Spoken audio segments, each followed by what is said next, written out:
Hello नमस्कार दोस्तों। तो जैसा कि क्यूज समाप्त हो चुका है, तो चलिए उसका हम एक्सप्लेनेशन यहाँ पे देखने वाले हैं। जो क्यूज अभी हाल ही में टेलीग्राम पे समाप्त हुआ है, तो चलिए वीडियो को हम एक्सप्लेन करने वाले हैं और देखने वाले हैं उन सभी वीडियो को, उन सभी क्वेश्चंस को। और एक बात आप सभी को मैं क्लियर कर दूं, ये जो आप वीडियो देख रहे हैं ये वीडियो लाइव नहीं है, रिकॉर्डेड है। लेकिन यहाँ पे जो कमेंट बॉक्स आप देख रहे हैं, जो लाइव चैट है वो यहाँ पे ओपन है, ठीक। तो वीडियो रिकॉर्डेड है लेकिन चैट जो होगा वो लाइव होगा। तो आप कमेंट जो भी कीजिएगा वो लाइव कमेंट में आएगा, मैं उसका रिप्लाई भी यहाँ पे दे सकता हूँ, ठीक। तो चलिए वीडियो को स्टार्ट करते हैं और देखते हैं आज के जो मेरा प्रश्न है उसके हम सोल्यूशन को। पहला प्रश्न हमारा देखिए, एक मिनट थोड़ा रुकिए। पहला प्रश्न हमारा, राम ने एक साइकिल 1000 रुपये में खरीदा और 20% लाभ लेकर उसे श्याम को बेच दिया। श्याम ने इसे 10% का घाटा सहकर उसे मोहन को बेच दिया। तो बताइए मोहन ने साइकिल कितने रुपए में खरीदा, ठीक। फिर से क्वेश्चन को समझते हैं। राम जो है एक साइकिल खरीदा, कितने में? 1000 में खरीदा, ठीक। उस पर उसने क्या किया, 20% लाभ लिया और बेचा किसको? श्याम को बेचा। श्याम क्या करता है, कुछ दिन चलाता है उस साइकिल को, उसके बाद क्या करता है, 10% घाटा सहकर वो क्या कर देता है, मोहन को बेच देता है। तो क्वेश्चन हमारा ये कह रहा है कि अंततः जो है मोहन को साइकिल कितने रुपए में पड़ा। तो चलिए इसको देखिए, 3 तरीका से हम बना सकते हैं, लेकिन एक यहाँ पे एक ही तरीका है। अगर इस तरीका से आपको ना समझ में आए तो बोलिएगा, मैं आपको दूसरे तरीका से भी समझा सकता हूँ। उसके लिए आप टेलीग्राम पे जो मेरा पर्सनल जो मेरा है आईडी, उस पर आप मैसेज कर सकते हैं, मैं आपको यहाँ पे जवाब दे सकता हूँ, ठीक। यहाँ पे देखते हैं, कह रहा है कि 1000 का चूंकि साइकिल था वो, ठीक, 1000 में खरीदा था, ठीक। कौन खरीदा था? तो राम खरीदा था। उस पर कितना वो लाभ लिया? तो 20%, यानी कि उसका जो विक्रय मूल्य था वो कितना हो गया, 120% हो गया, ठीक। उसके बाद क्या करता है कि उसके बाद श्याम जो है उसको चलाता है और 10% क्या करता है, घाटा सहता है। तो 10% जो घाटा सहता है इस 1000 पर नहीं ना सहता है, कहाँ घाटा सहता है, तो 120% पर घाटा सहता है। तो इस पर 10% जब घाटा सहता है यानी कि कितने में बेचेगा, तो अपने खरीदे हुए उसका जो खरीदा हुआ मूल्य है उसका 90% में ही बेचेगा वो, ठीक। तो देखिए इस प्रकार हम कह सकते हैं कि 1000 का 120% का 90% हमारा क्या हो जाएगा, आंसर आ जाएगा। तो उसी प्रकार हम निकाल रहे हैं, देखिए 1000 का 120% है तो परसेंट हटाएंगे तो नीचे में बट्टा में 100 आ जाएगा। यहाँ पे 90 के साथ परसेंट हटाएंगे तो बट्टा में 100 आ जाएगा। इसको जब काटेंगे तो 2 जीरो से, देखिए यहाँ पे 2 जीरो से, यहाँ पे 2 जीरो कट गया, ठीक। यहाँ पे भी 2 जीरो से क्या हुआ, यहाँ पे 2 जीरो है तो एक जीरो यहाँ का और 1 जीरो यहाँ का कट गया। तो बचा कि हमारा 90 और यहाँ पे 12। तो 90 को 12 में जब गुना करेंगे तो क्या हो जाएगा हमारा आंसर 1080, यानी कि जो मोहन था उसको कितने रुपए में साइकिल मिला, 1080 रुपये में। अगर ऐसे ना समझ में आए तो एक तरीका और है, आप ऐसे कर सकते हैं। सबसे पहले कि 1000 का 120% निकाल लीजिए, या फिर 1000 का 20% निकाल कर उसमें जोड़ दीजिए आप, ठीक। जब 1000 का 20% निकालिएगा तो 1000 का 10% हो जाएगा 100, ठीक। 10% कितना हो जाएगा, 100, और 20% कितना हो जाएगा, 200। यानी कि राम ने श्याम को साइकिल कितना में बेचा, तो 1200 में। कितना में बेचा, 1200 में, क्योंकि वो 1000 में खरीदा था और 20% लाभ लिया। 20% कितना हुआ, 200 के बराबर, यानी कि कितना हुआ, तो 1200 में बेचा। अब इस 1200 में खरीदा कौन है, श्याम खरीदा है। और इस पर यह क्या करता है, तो 10% हानि सहता है। तो हानि इस 1200 पर न सहेगा, 10% पर थोड़ा 1000 पर थोड़ी सहेगा। तो इस 1200 का 10% अगर हम कम कर दें तो 1200 का 10% कितना होगा, 120। अब इस 1200 में से 120 अगर हम घटा देंगे तो कितना आएगा, 1080 आ जाएगा। तो ऐसे भी हम बना सकते हैं। तो हमें उत्तर क्या हो जाएगा, 1080 हमारा आंसर हो जाएगा, ठीक। चलिए अब नेक्स्ट प्रश्न देखते हैं। दूसरा प्रश्न हमारा देखिए, sec square theta minus sine square theta बट्टा में tan स्क्वायर थीटा, ठीक। तो इसको देखिए क्या करते हैं हम, यहाँ पे क्या करेंगे, हम सेक स्क्वायर थीटा और साइन स्क्वायर थीटा दोनों को यहाँ पे अलग अलग कर देंगे और लिख देंगे सेक स्क्वायर थीटा बट्टा tan square theta minus sine square theta बट्टा tan स्क्वायर थीटा, क्योंकि दोनों का जब लघुत्तम निकालेंगे तो फिर इस रूप में आ जाएगा, ठीक। इसके बाद देखिए क्या करते हैं, इसके बाद सेक को क्या करेंगे, हम 1/cos के रूप में बदल देंगे। अब 10वां में पढ़े होंगे कि सेक को हम क्या कर सकते हैं, 1/cos के रूप में बदल सकते हैं। तो 1/cos के रूप में इसको बदल देंगे, चूंकि यहाँ पे देखिए ये भाग का जो है चिन्ह है, भाग का साइन है, तो यहाँ पे हम क्या करते हैं, भाग का साइन दे देते हैं, यानी कि डिवाइड का साइन देते हैं। और tan को भी क्या करते हैं, साइन बाई कॉस के रूप में चेंज कर देते हैं, ठीक। फिर यहाँ से देखिए साइन को ऐसे ही लिख देते हैं, साइन थीटा, और यहाँ पे फिर यहाँ पे हम क्या करेंगे, इसके जगह पे हम यहाँ पे भाग का चिन्ह देंगे और साइन tan को क्या लिख देंगे, साइन स्क्वायर थीटा बट्टा कॉस स्क्वायर थीटा। उसके बाद देखिए क्या करेंगे, यहाँ पे भाग के चिन्ह को हम चेंज करेंगे गुना के चिन्ह में। जब भाग के चिन्ह को गुना के चिन्ह में चेंज करेंगे तो क्या हो जाएगा, कॉस स्क्वायर थीटा ऊपर चला जाएगा और साइन स्क्वायर थीटा कहाँ जाएगा, नीचे चला आएगा। वैसे और जब ऐसा होगा तो क्या हो जाएगा, कॉस स्क्वायर थीटा से कॉस स्क्वायर थीटा खत्म हो जाएगा, खलास हो जाएगा यहाँ पे। उसके बाद क्या होगा, इस साइड में देखिए फिर यहाँ पे भी साइन स्क्वायर थीटा, तो साइन स्क्वायर थीटा ऐसे ही रहेगा। इस भाग को चिन्ह को हम गुना में बदलेंगे और जब गुना में बदलेंगे तो ये वाला चेंज हो जाएगा, नीचे वाला ऊपर चला जाएगा, यानी कि कॉस स्क्वायर थीटा ऊपर चला जाएगा और साइन स्क्वायर थीटा कहाँ चला जाएगा, नीचे आ जाएगा। इसी प्रकार यहाँ पे भी साइन स्क्वायर थीटा से साइन स्क्वायर थीटा क्या होगा, कट जाएगा। बचा क्या, तो इधर बचा देखिए 1/sin स्क्वायर थीटा, जिसका वैल्यू क्या होता है कॉसेक स्क्वायर थीटा, और इधर क्या बचा, केवल कॉस स्क्वायर थीटा। तो हमारा आंसर आ गया cosec square theta minus cos square theta, जो कि देखिए कहाँ आंसर है, यहाँ पे 3 नंबर में आंसर है। ठीक, चलिए अब नेक्स्ट प्रश्न देखते हैं। अगला प्रश्न है हमारा, कह रहा है यदि 39, 48, 51, 63, 75, 83, x तथा 69 का औसत 60 है तो x का मान ज्ञात कीजिए। देखिए बहुत इजी प्रश्न है। यहाँ पे देखिए औसत बराबर क्या होता है, औसत बराबर होता है संख्याओं का योग, यानी कि जितने भी ये संख्याएं दी गई हैं इन सभी का योग, और बट्टा में क्या होगा, तो बट्टा में होगा पदों की संख्या, यानी कि पद कितने हैं ये। तो देखते हैं जो संख्याएं हैं कौन कौन से हैं, तो 39, 48, 51, 63, 75, 83 प्लस x प्लस 69 को जोड़ देंगे। ठीक, और बट्टा में कितना, तो पदों की संख्या कितनी है, तो 1, 2, 3, 4, 5, 6, 7, 8 पद हैं, तो बट्टा में 8 लिख देंगे। अब देखिए क्रॉस मल्टीप्लिकेशन जब करेंगे तो ये 8 से 60 में गुना हो जाएगा, तो क्या हो जाएगा 8 छक 48, यानी कि 480 हो जाएगा।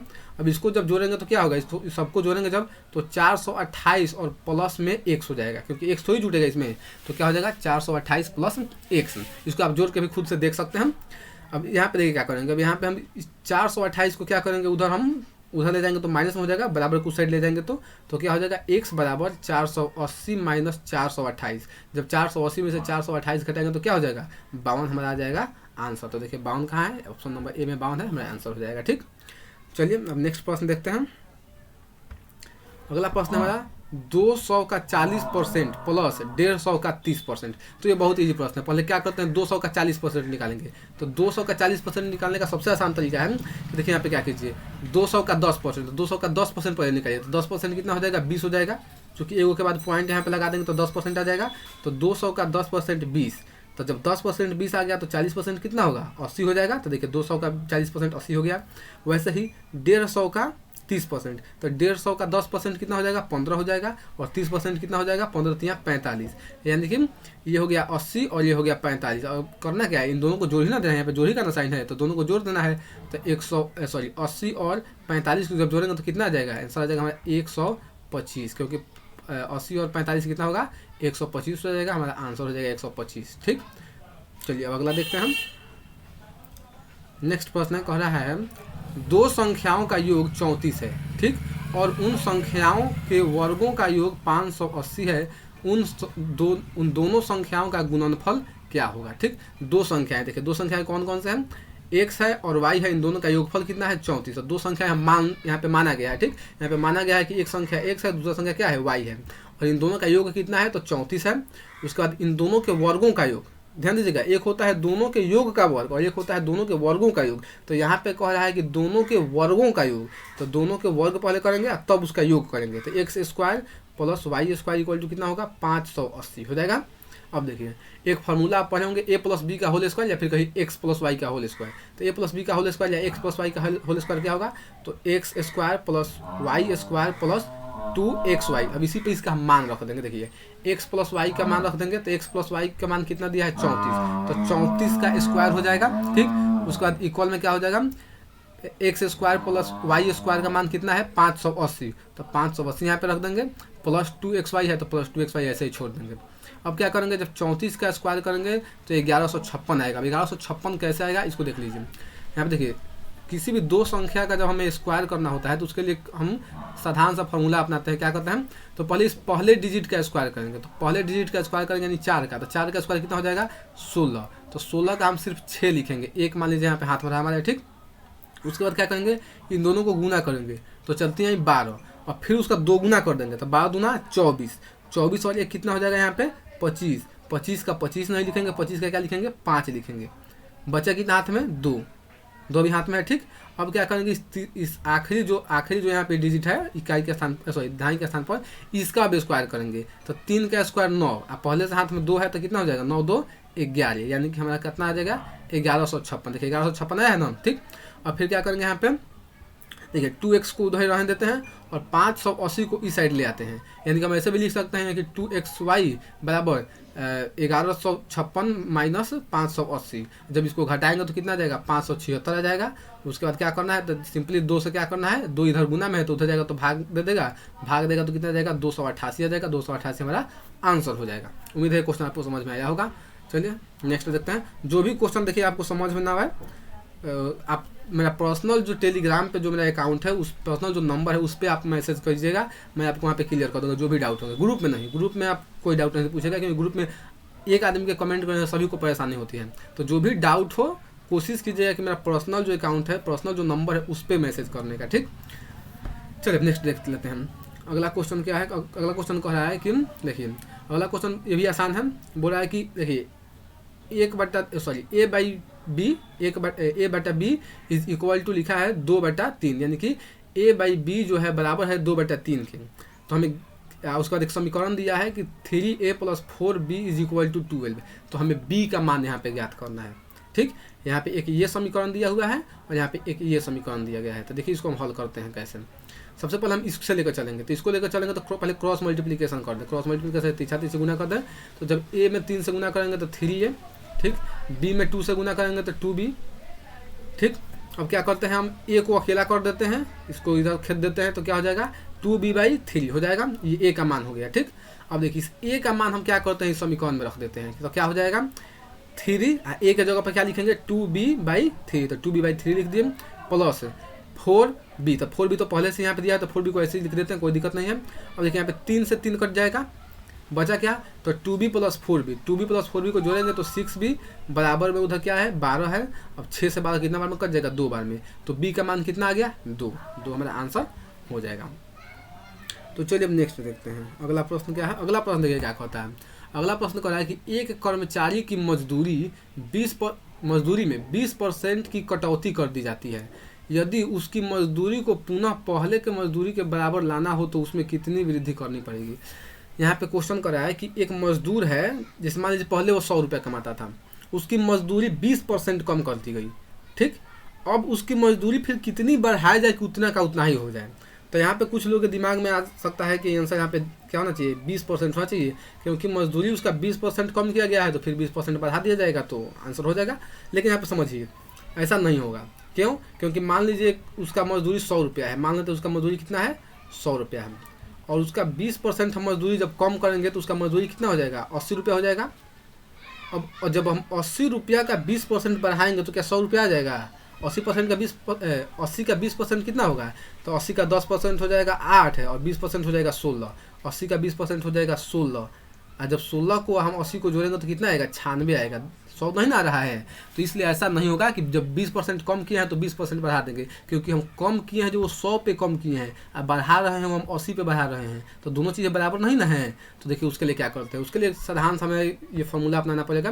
क्या होता है कि जितनी कमी की गई है 100 गुने, देखिए 100 गुने जितनी कमी की गई है बटा 100 माइनस कमी। जैसे कह रहा है कि 20% की कटौती की गई है उसके आय में, तो क्या किया जाएगा उसको यानी मजदूरी में, तो क्या करेंगे 100 गुने 20 कर देंगे, 100 गुने 20 कर देंगे, बटा में क्या करेंगे 100 माइनस 20, 100 माइनस 20 यानी कि 20% उसका कम हुआ है, यानी कि अब कितना हो जाएगा, तो 100 इसको गुना नहीं करेंगे, भूल कभी इसको गुना मत कीजिएगा, ठीक।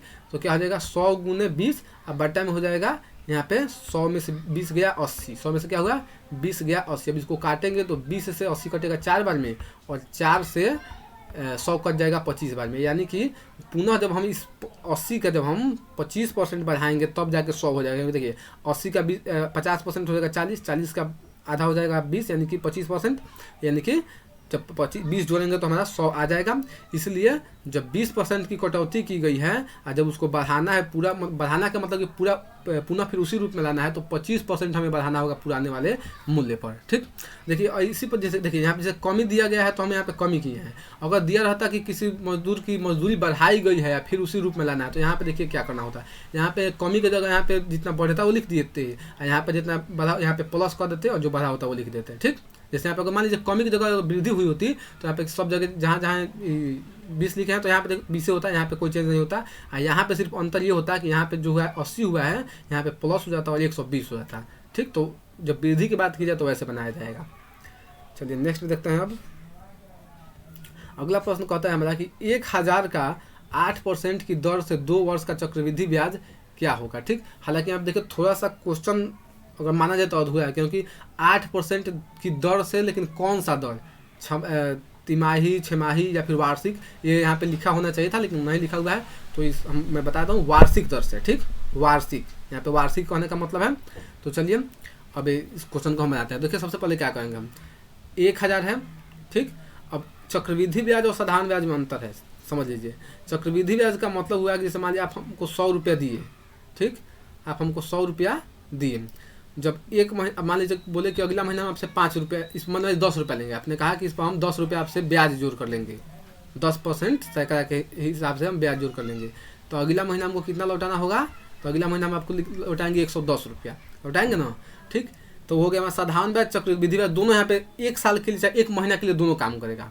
लेकिन जब 2 महीना हम रखेंगे तो देखिए कैसे हमको लौटाना पड़ेगा। जब 2 महीना हम रखेंगे आपका वो पैसा 100 रुपया, तो जब साधारण ब्याज देंगे हम तो देखिए 10 रुपया इस महीना का और 10 रुपया उस महीना का, टोटल 20 रुपया आपको हम जोड़ कर दे देंगे साधारण ब्याज में। लेकिन जब चक्रवृद्धि ब्याज की बात की जाए तो हमारा पहला महीना में कितना हो जाएगा, पहला महीना में 100 रुपया का कितना हो जाएगा, 110 रुपया।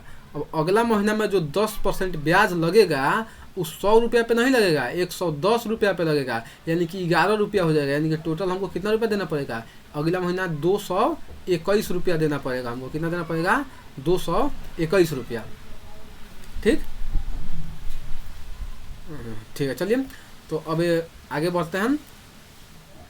221 रुपये, सॉरी माफ़ कीजिएगा, 121 रुपये, क्योंकि 100 रुपया लिए थे तो 100 हमारा मूलधन था। ठीक, और 21 रुपये ऊपर से हमको ब्याज देना पड़ेगा, जबकि साधारण ब्याज में कितना ब्याज देना पड़ेगा, 20 रुपया ही देना पड़ेगा। तो ये चक्रवृद्धि ब्याज में और साधारण ब्याज में अंतर, उम्मीद है आप समझे होंगे। ठीक, चलिए प्रश्न को देखते हैं। प्रश्न कह रहा है, तो प्रश्न को ऐसे ही बनाएंगे। देखिए 1 मिनट, देखिए प्रश्न को क्या करेंगे, 1000 का 108% और फिर 108%, क्योंकि 8% हम ब्याज चाहिए और 2 साल का चाहिए, 2 वर्ष का चाहिए। अगर यहाँ पे साधारण ब्याज कहता तो सीधा 8-16% निकाल के जोड़ देते, लेकिन यहाँ पे क्या कर रहा है, चक्रवृद्धि ब्याज, इसलिए पहले 1000 का 108%, फिर उसका 108% निकालेंगे। तो चलिए जब इस तरह निकालेंगे तो क्या हो जाएगा, यहाँ पे परसेंट हटेगा तो बट्टा में दोनों के 100 आ जाएगा। ठीक, 2 जीरो से 2 जीरो यहाँ पे कट गया, फिर 1 जीरो से 1 जीरो कट गया, बचा क्या, 108 गुने 108 और बट्टा में 10। तो 108 का स्क्वायर बट्टा में 10, 108 का स्क्वायर वैसे ही करेंगे जैसे अभी समझाया हूँ मैं आपको कि पहले 8 का स्क्वायर कर देंगे, फिर इसमें गुना कर देंगे और उसका 2 गुना कर देंगे, फिर 10 का स्क्वायर कर देंगे और जो बचा होगा उसको जोड़ देंगे। तो वैसे ही करते हैं यहाँ पे। देखिए तो अब जो सिखा दिया हूँ तो अब नहीं करता हूँ, डायरेक्ट यहाँ पे बता दे रहा हूँ। 108 का जो है क्या होगा यहाँ पे स्क्वायर, तो 11,654 हो जाएगा, सॉरी 64, 11,664। जब इसमें हम 10 से भाग देंगे तो क्या हो जाएगा, 1,166.4 रुपया हो जाएगा, जो कि क्या है, हमारा मिश्र धन है। क्या है, मिश्र धन है, टोटल अमाउंट है। हमें क्वेश्चन में पूछ क्या रहा है, क्वेश्चन में सिर्फ ब्याज पूछ रहा है। तो इस मिश्र धन में से अगर हम अपना मूलधन घटा दें तो हमें आंसर पता नहीं चल जाएगा। तो मिश्र धन कितना है, 1166.4 रुपया, उसमें से हम 1000 जब घटा देंगे तो 166.4 रुपया हमारा आंसर हो जाएगा, जो कि इस क्वेश्चन के ऑप्शन में नॉन ऑफ दिस था, यानी कोई नहीं था। ठीक, चलिए अब नेक्स्ट देखते हैं हम। अगला प्रश्न है, 3 व्यक्ति साझेदारी में 600, 800 और 1000 लगाते हैं। ठीक, यदि 480 रुपये का मुनाफा हुआ तो पहला व्यक्ति को कितना मिलेगा। एक मान लीजिए कोई बिजनेस है, उसमें क्या करते हैं कि ये लोग, एक आदमी 600 रुपया लगाता है, एक आदमी 800 रुपया लगाता है, एक आदमी 1000 रुपया लगाता है। तो जब मुनाफा हुआ तो कुल हुआ मान लीजिए 480 रुपया, तो उसमें जो 600 लगाया उसको कितना मिलेगा। तो देखिए सबसे पहले इनका अनुपात देख लेते हैं। तो देखिए यहाँ पे आंसर में देखते हैं, सोल्यूशन में ही निवेश का अनुपात, निवेश यानी कि पैसा लगाए कितना है, तो जो लगाए हैं उसका अनुपात क्या हो जाएगा, 6:8:10। ठीक, 6:8:10। हालांकि इसको छूट भी किया जा सकता था लेकिन कोई बात नहीं है। चलिए तो 6:8:10 हो गया। ठीक, अब देखिए आय का अनुपात क्या होगा। एक बात बताइए, जो ज़्यादा कमाएगा वो खरीदो तो ज़्यादा करेगा। ठीक, तो यही बात है, यहाँ पे जो ज़्यादा पैसा देगा उसको कमाई भी तो ज़्यादा होगा। तो इसीलिए जिस तरह इन लोग का निवेश का अनुपात है उसी प्रकार इन लोग का आय का अनुपात होगा। ठीक, यानी कि जिस अनुपात में लोग पैसा लगाए हैं उसी अनुपात में इनको पैसा मिलेगा भी। तो देखिए टोटल हमारा अमाउंट कितना मिला है 480 रुपया, ठीक। और अनुपात क्या है, अनुपात यही होगा 6:8:10। तो इसके साथ हम x लगाकर और लिख सकते हैं 6x + 8x + 10x, ठीक।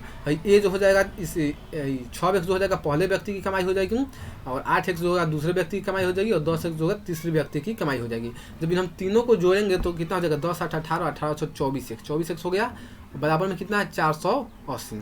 और जब हम 24 से 480 में भाग देंगे तो 20 बार में कट जाएगा, तो हमें x का मान कितना आया 20 आया, ठीक। अब इस x का मान अगर हम रख दें तो फर्स्ट का कितना मिला है तो 6x, फर्स्ट का कितना है 6x। तो जब हम 6 में 20 से भाग देंगे तो 120, यानी कि पहला व्यक्ति को कितना मिला 120 रुपया, दूसरा व्यक्ति को मिलेगा 160 रुपया, और तीसरा व्यक्ति को 200 रुपया। लेकिन क्वेश्चन में पूछा क्या है पहला व्यक्ति, तो पहला व्यक्ति यानी कि हमारा आंसर हो जाएगा ये वाला, ठीक। तो यहाँ पे हम तीनों व्यक्ति का निकाल सकते हैं। चलिए नेक्स्ट प्रश्न देखते हैं। अगला प्रश्न क्या है, किसी वर्ग की एक भुजा में यदि 40% की वृद्धि कर दी जाए, यहाँ पे कर दी जाए होगा, ठीक, टाइपिंग मिस्टेक है। तो यदि किसी वर्ग की भुजा 40% वृद्धि कर दी जाए तो उसका क्षेत्रफल में कितना वृद्धि होगा। तो देखिए वर्ग का भुजा में 40% वृद्धि करने का मतलब क्या हुआ कि वर्ग का भुजा का क्षेत्र, देखो वर्ग का क्षेत्रफल क्या होता है, भुजा स्क्वायर, यानी कि 2 बार, यानी कि 2 बार a गुने a होगा, यानी कि 2 बार 40 + 40 होगा। भुजा जो है भुजा स्क्वायर है, यानी कि a गुने a, यानी कि 2 बार 40% होगा। पहले 40% वृद्धि होगा, फिर उसका 40% वृद्धि होगा। तो अभी आपको समझा रहा हूँ कि उसका कैसे बनाएंगे। तो देखिए सबसे पहले क्या करेंगे, यहाँ पे ये भी 40% ये भी वृद्धि हुआ है और ये भी वृद्धि हुआ है, और देखिए ये पहले 40% वृद्धि हुआ और ये 40% इस पूरे के ऊपर वृद्धि हुआ है। तो इस तरह के देखिए कैसे बनाएंगे, इस तरह के हम वाक्य बोल रहे हैं, इस तरह के प्रॉब्लम्स को कैसे सॉल्व करेंगे। पहले देखिए हम 40 क्या हो जाएगा 80 हो जाएगा, 40 कितना हो जाएगा 80 हो जाएगा। अब इस 40 का 40% कितना होगा, तो 40 का 40% होगा 16, 40 का 40% 16 होगा। क्यों होगा, क्योंकि देखिए ये 40 है, 40 का 10% 4 होगा, और कितना चाहिए 40 का 40% ही चाहिए। तो क्या हो जाएगा हमारा 40 4 चौका 16 हो जाएगा, यानी कि पहले तो 40 और 40 जोड़ेंगे तो कितना हो जाएगा 80 हो जाएगा, ठीक 80 हो जाएगा। और इस 40 का 40% 16 हुआ, यानी कि पूछा जाए कि टोटल वृद्धि कितनी हो जाएगी, तो हमारा आंसर हो जाएगा 96%, यानी कि हमारा आंसर ये वाला हो जाएगा। उम्मीद है आपको क्वेश्चन समझ में आया होगा। पहले क्या करें 40% वृद्धि हुआ है और फिर 40% वृद्धि हुआ है, और ये जो चक्रवृद्धि ब्याज वाला जो सिस्टम है ना यहाँ पे भी लागू होता है।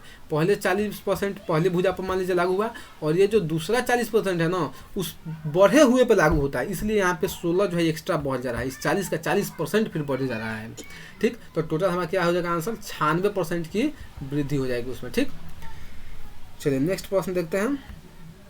खत्म हो गया, ठीक, इतना ही प्रश्न थे। तो चलिए यहीं पे हम सेशन को एंड करते हैं। उम्मीद है आपको क्वेश्चन समझ में आए होंगे।